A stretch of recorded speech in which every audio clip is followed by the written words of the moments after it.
Well, hello boys and girls. I'm going to make a video to show you how to remove your own stitches. A tutorial, if you will. Now, I suppose the first thing most people are going to want to ask is, got a couple of questions I'm sure, like, how did I get hurt? How bad are my injuries? And what in the world would make me think that I'm qualified to remove my own stitches? So let's go over some of these things. First off, how I got hurt. Now, folks, there's a lot of rumors going around as to how I got hurt, and you can believe whichever one you want to believe. Some people going around saying that I got attacked by a mountain lion. Some are saying it was a grizzly bear. Some are saying I got in a fight with some Crips and some Bloods. Some people are saying I ran into a burning building to save a bunch of orphans, like 30 or 40 orphans, something like that. And then there's this one vicious rumor, and I mean it is a vicious, vicious rumor, that I fell off of a bicycle. I mean, that's the most ridiculous. I mean, look at me. I mean, to suggest that I would fall off of a bicycle would insinuate that I somehow am not very coordinated, or kind of klutzy. Well, that's ridiculous. Why, I got the hand-eye coordination of a ninja. I was U.S. Army light fighter trained. Ain't no way I fell off a bicycle.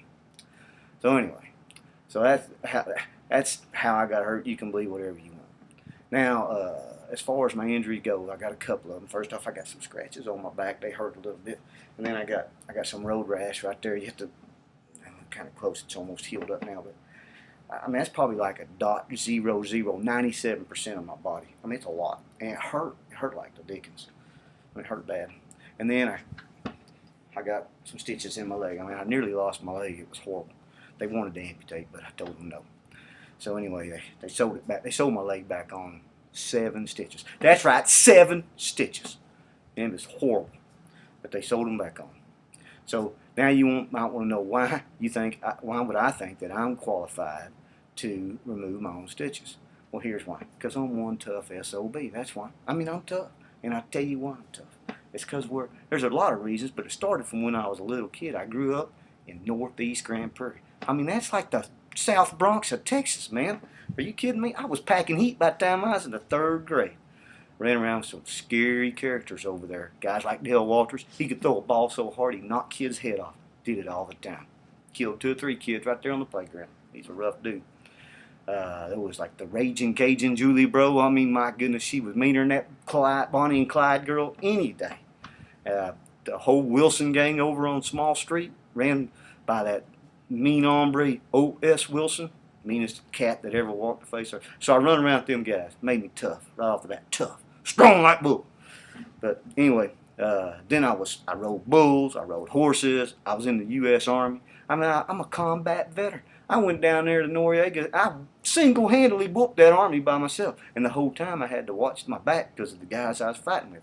Guys like Brian Arbuckle, Tom Lewis, Mark Huff, Gregory Crouch, Michael McClary. I mean, these are guys that they come up behind you and cut your own throat just to steal the cheese packet from your MRE. I mean, it was horrible. It was horrible. But I defeated that army anyway, and you guys are welcome. So, okay, that's why I'm qualified. And so to get to what we're going to do here, the first thing we're going to do is I'm going to show you the tools that you'll need. First thing you'll need is a pair of needle nose pliers. The reason you'll need these is because, you know, the stitches, they tie them up in a knot up there. What you do is you grab the knot and you pull up like that, and then you use something to cut. You know, you got to have something to cut. I'm just kidding. We're not going to use that. But anyway, you take some snips or something, you cut them and you pull them off. It's that easy. I mean, it's that easy.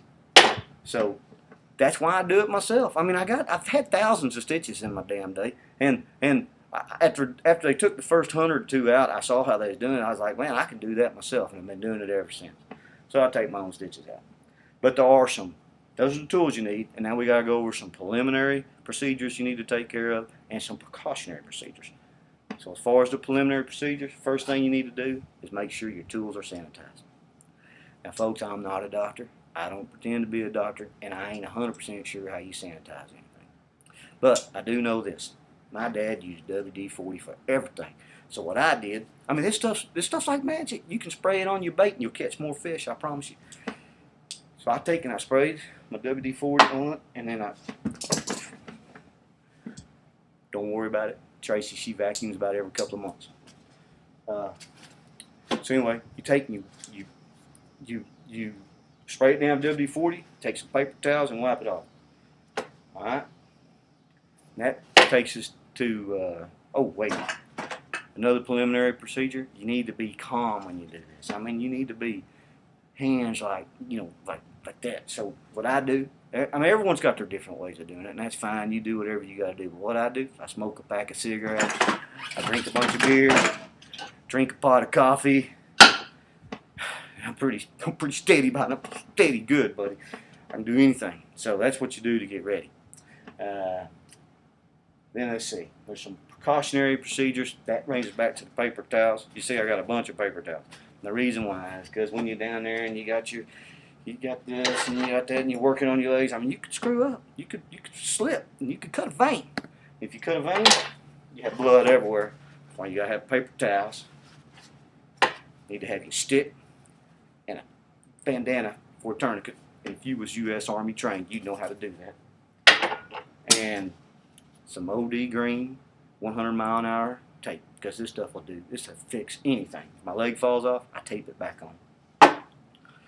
All right. So those are precautionary procedures. We got the preliminary procedures, and then you're probably wondering what's the next thing you do. The next thing you do. This is the next step. You take all this crap and you throw it in the bucket. Pack it all up, put it in the garage, and you get your butt in the truck and drive to the doctor and let him remove it. And I'll tell you why. Because last night I told my wife, who happens to be a 100% natural redhead, I told her, I said, hey, I'm going to take my own stitches out. And she said, no, you're not. I said, yes, I am. She said, no, you're not. And last night when I went to bed, this is what I found next to the bed. So, I'm not going to take my own stitches out. I'm going to let the doctor do it because I grew up northeast Grand Prairie. I'm a combat vet. I rode bulls. I got in bar fights and all that stuff. I ain't never been scared of nothing except for going to sleep with the pissed off redhead. Especially if she's got one of these next to the bed.